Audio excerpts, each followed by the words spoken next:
हम खा लेते हैं, लेकिन अगर बहुत ख़मीर हो जाए तो फिर वो खाने लायक नहीं होती। और बेसिकली पिज़्ज़ा बनाने के लिए जो डो इस्तेमाल की जाती है उसमें भी ख़मीर डलता है।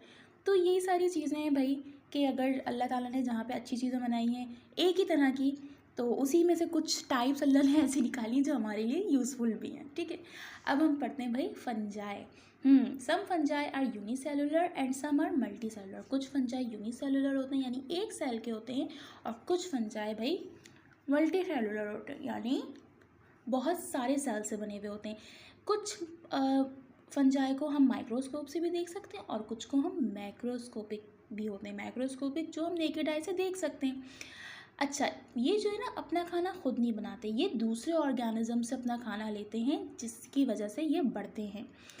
फंजाई की एक बहुत बड़ी वैरायटी है इन ऑर्गेनिजम्स में, जैसे कि मशरूम, खमीर या फिर फफूंद लगना, मोल्ड कहते हैं फफूंद को। कुछ फंजाई जैसे मशरूम है हम उसे खा सकते हैं, लेकिन कुछ फंजाई ऐसे हैं, कुछ मशरूम्स ऐसे हैं जो बहुत जहरीले होते हैं ना, तो उनको हम नहीं खा सकते। देखिए जैसे इस पे बना हुआ है ना, पौधों के बीच में जो इस तरह का जो उगता है ना, ये जहरीला होता है, लेकिन इस तरह जिसकी मोटी लेयर होती है, जिसको हम पिज़्ज़ा वगैरह या पास्ता में डालते हैं, तो वो हमारे लिए एडिबल होता है, ठीक है। बेसिकली जो अब हम पढ़ते हैं यीस्ट। यीस्ट जिससे पिज़्ज़ा बनता है, जिससे डबल रोटी बनती है, जिससे बेकरी आइटम्स बनते हैं।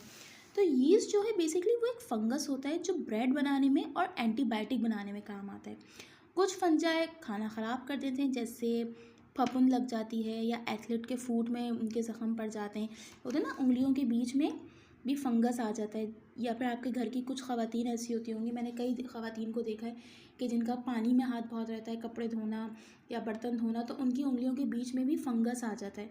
तो इसलिए कहा जाता है कि फंगस वगैरह जो है पानी में बहुत ज़्यादा उगते हैं। अच्छा, डबल रोटी ख़राब हो जाती है, फफूंद लग जाती है, तो उसका